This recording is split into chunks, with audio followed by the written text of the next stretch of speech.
दिवाळीच्या पदार्थातला आवडीचा पदार्थ म्हणजे चिवडा। हा चिवडा कसा करायचा, किती किलोला किती प्रमाण वापरायचं, हे सगळं या व्हिडिओमध्ये बघणार आहोत। सर्वप्रथम आपण चिवड्यासाठी लागणारे शेंगदाणे, मका चिवडा व्यवस्थित तळून घेऊया। इथं आपण 2 किलो चिवडा तयार करत आहे, तर 2 किलोसाठी पाव किलो शेंगदाणे वापरलेले आहेत। शेंगदाणे व्यवस्थित तेलात तळून घेऊया आणि प्लेटमध्ये काढून घेऊया। इथं शेंगदाण्याचं प्रमाण तुम्ही तुमच्या आवडीनुसार कमी जास्त करू शकता। तर शेंगदाणे भाजून झाल्यानंतर आपण त्याच तेलामध्ये मका चिवडा सुद्धा भाजून घेऊया। हा आपण पाव किलो घेतलेला आहे, तो सुद्धा मंद गॅसवरती व्यवस्थित तळून घ्यायचा आहे। अशाच पद्धतीने आपण सगळा मका चिवडा तळून घेऊया।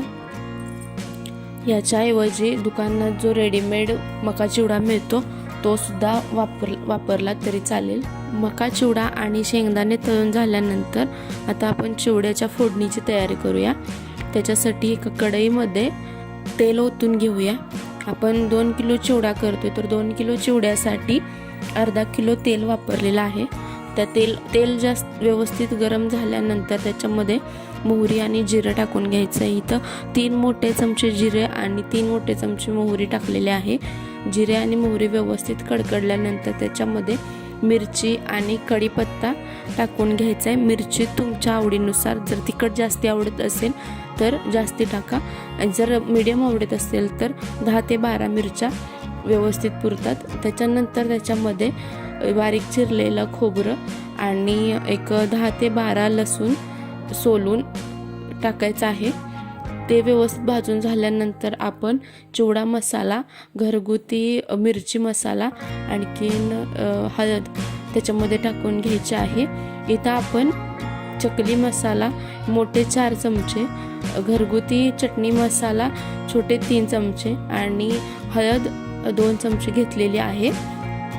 ही फोडणी व्यवस्थित भाजून द्यायची आहे मंद गॅसवर। तोपर्यंत आपण आपल्या चिवडा पाटीमध्ये काढून घेतलेला आहे आणि चिवड्यामध्ये तळलेले शेंगदाणे, मका चिवडा, आपले तयार डाळे आणि चवीनुसार मीठ, थोडीशी साखर घालून घेऊया।